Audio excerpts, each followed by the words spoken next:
Mesdames et messieurs, bonsoir. Bienvenue à ce deuxième numéro du plateau de l'investisseur. Le sujet, c'est l'agro ou l'agri-business. Pour en parler, notre invité, M. Roger Rosnik. Il est expert en agro-business, consultant international. Bonsoir, M. Rosnik. Bonsoir, M. Koné. Quelle est la place de l'agro-industrie dans l'industrialisation de l'Afrique? Alors, l'Afrique, comme vous le savez, comme tout le monde sait, est le producteur principal de tous les produits de l'agro-business, ça c'est clair. Elle a, ma foi, toujours exporté beaucoup de ses matières à l'état brut et il y a une véritable opportunité maintenant d'amener de la transformation dans les pays africains. Le gros avantage qu'a l'Afrique, c'est qu'elle a toutes ses productions sur place. Chaque pays d'Afrique a de la production de matières premières et le potentiel de transformation, de valeur ajoutée en Afrique, sur le continent africain, est maintenant à développer de manière très rapide. Alors, les ressources sont sur place, les opérateurs gagneraient à transformer sur place pour développer, pour gagner des économies d'échelle, mais ce n'est pas ce qui est constaté. Pourquoi? Alors, les choses ne se font pas du jour au lendemain.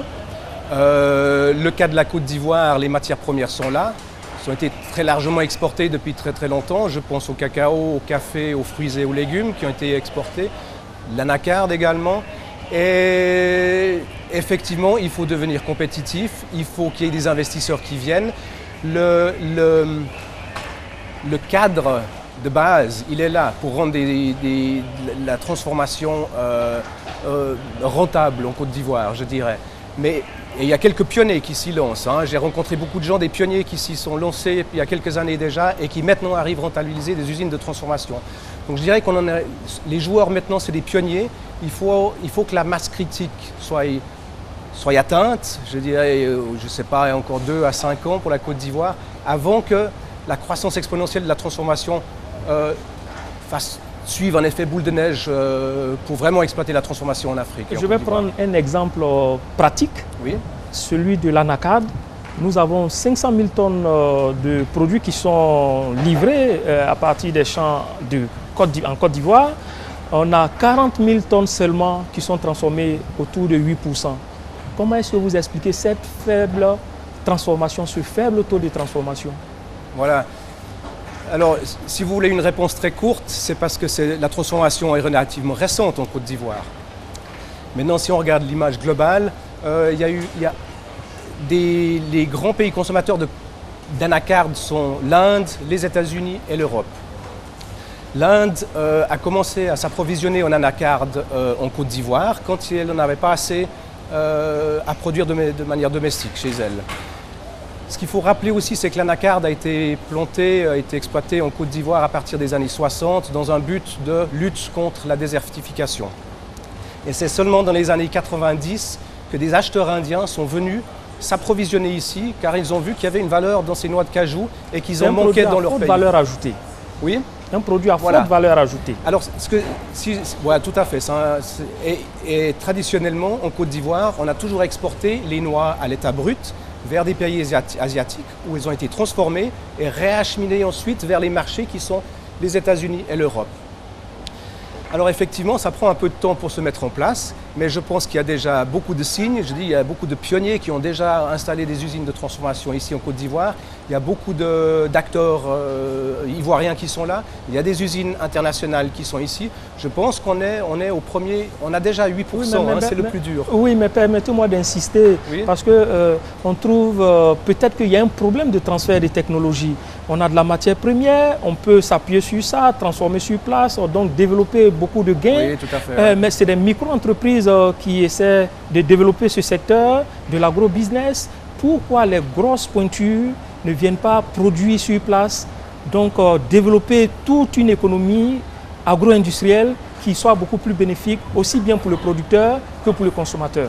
Oui, tout à fait. Alors, je pense que la réponse est toujours la même et c'est le but de ce forum, ici où on se tient, c'est que les investisseurs sont en train d'arriver, il y a des pionniers qui sont là et les autres vont suivre. Je pense que c'est simplement une question de temps pour que la filière se mette en place et la transformation se mette en place. C'est juste une question de temps.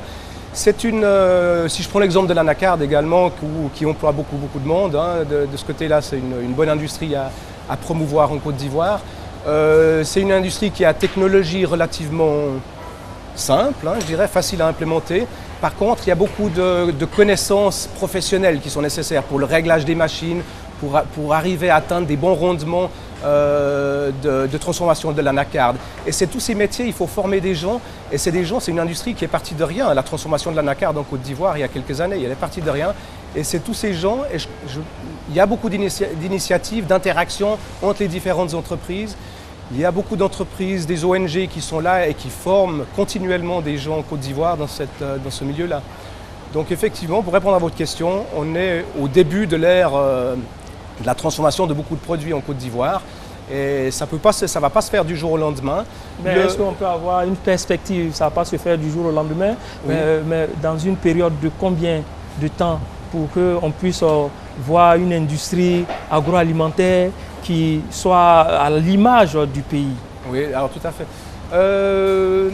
L'anacarde qui est un exemple qui est souvent cité, c'est clair, mais c'est un exemple qui est relativement symptomatique des autres industries de l'agroalimentaire en Côte d'Ivoire.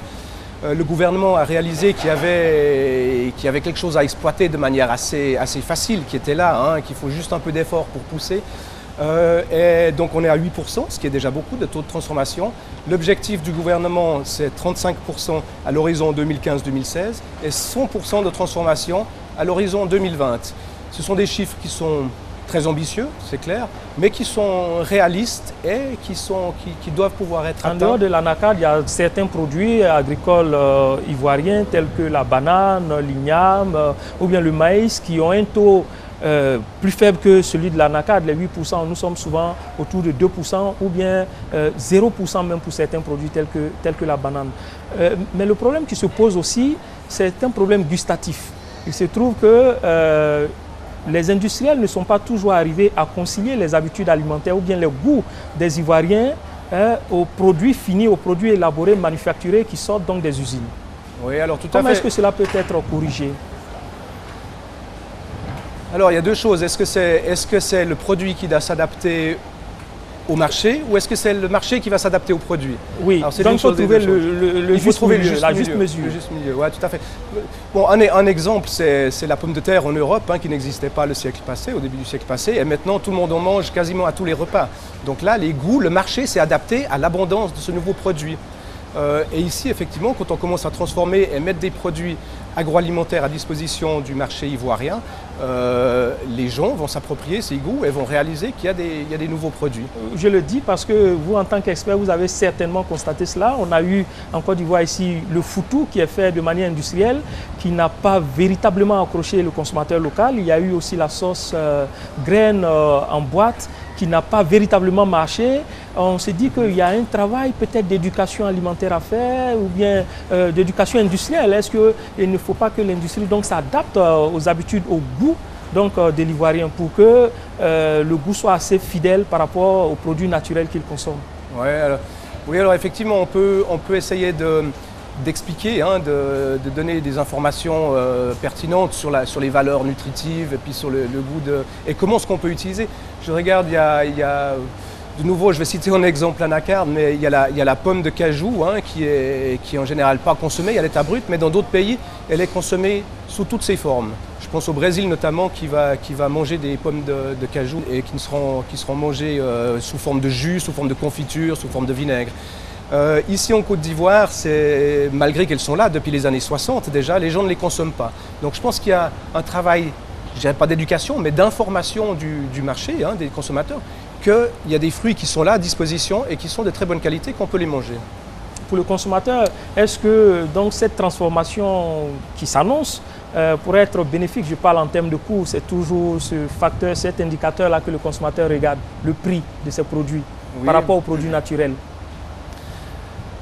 Oui, alors effectivement, il y a le produit naturel consommé sous sa forme naturelle sera toujours moins cher que le produit naturel transformé. Ça, c'est une évidence. Par contre, pour le cas de la Côte d'Ivoire qui qui exporte beaucoup de produits de matières premières, pour réimporter des produits finis, il sera toujours moins cher de produire sur place, de transformer sur place pour consommer sur place, que de produire ici la matière première, de la transformer ailleurs et puis de la ramener ici en Côte d'Ivoire. Donc je dirais de la transformer, pour répondre à votre question, pour transformer matières agricoles, les matières premières agricoles en Côte d'Ivoire, on sera toujours moins cher que de les importer. Il y a une équation aussi que l'Afrique doit résoudre, ou bien les grands ensembles régionaux, sous-régionaux doivent résoudre, c'est celui de la circulation des produits qui sont fabriqués sur l'espace communautaire. Il se trouve qu'il y a des entraves, il y a des barrières, il y a des protectionnismes qui sont développés qui font que ces produits-là ne circulent pas au bénéfice du consommateur communautaire. Ouais. Oui, alors effectivement, c'est pas nouveau, hein. Chaque pays qui a une industrie à protéger aura tendance à la protéger. Et c'est quelque chose qui est totalement logique et pertinent jusqu'à un certain point. Oui, mais dans un espace communautaire où on parle de libre-échange des biens, libre-échange des marchandises, libre-échange, libre circulation des personnes, est-ce que vous pensez que c'est un argument qui est de saison? Ce qu'il faut penser, c'est qu'il faut penser région.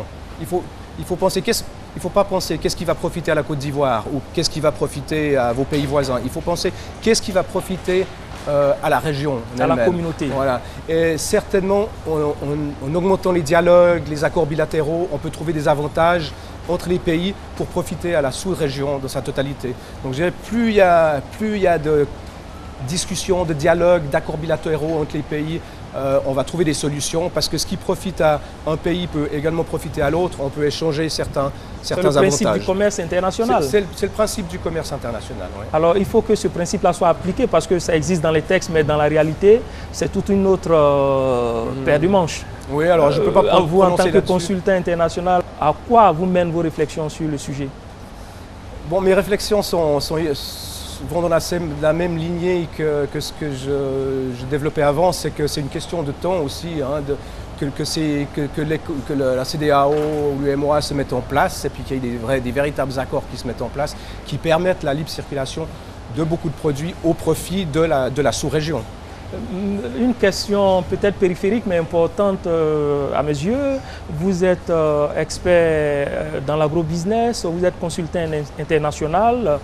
Vous êtes parti de la Côte d'Ivoire, selon mes informations, depuis 2004-2005. Vous êtes revenu à la faveur d'investir en Côte d'Ivoire. Comment vous trouvez le milieu des affaires en Côte d'Ivoire? Est-ce que c'est un milieu propice? Est-ce que c'est un milieu attrayant? Oui, alors moi je venais souvent en Côte d'Ivoire des années 99 à 2004. Je ne suis plus revenu jusqu'en 2013, l'année passée. Et je trouve que la Côte d'Ivoire a gardé tous ses bons côtés, les gens, les compétences humaines. Je pense que si on se projette quelques années en avant, on a beaucoup plus de raisons d'espérer que le climat des affaires va s'arranger maintenant que c'était le cas au début des années 2000. Quelles pourraient être les retombées de ce forum donc pour les affaires en Côte d'Ivoire qui se présente comme la porte d'entrée de la sous-région ouest-africaine? Il y a des retombées immédiates et puis des retombées qui vont prendre un peu plus de temps. Mais le premier avantage d'un forum comme ça, c'est la communication, d'expliquer voilà tout ce que fait la Côte d'Ivoire pour créer un environnement des affaires qui soit attractif aux investisseurs. Et ça, je pense que le message, il passe très clairement par toute cette organisation qu'il y a ici aujourd'hui, toutes les personnes, tous les invités qui sont là aujourd'hui. Donc ça, ce sera les retombées. Et c'est des gens qui vont parler autour d'eux. Les gens vont commencer à comprendre ce que c'est que la Côte d'Ivoire, le nouvel an de la Côte d'Ivoire. Les véritables investisseurs, ils vont peut-être regarder, avant qu'ils décident d'investir, ça peut prendre un cycle d'1 année, 2 ans, qui viennent quelquefois sur place. Donc les véritables retombées de ICI 2014 en termes d'investissement, d'investissement étranger, vont se faire sentir dans les 2-3 prochaines années. Merci M. Roger Rosnik. Nous vous recevions dans le cadre du deuxième plateau de l'investisseur qui a traité donc de l'agro-industrie. Bonsoir mesdames et messieurs.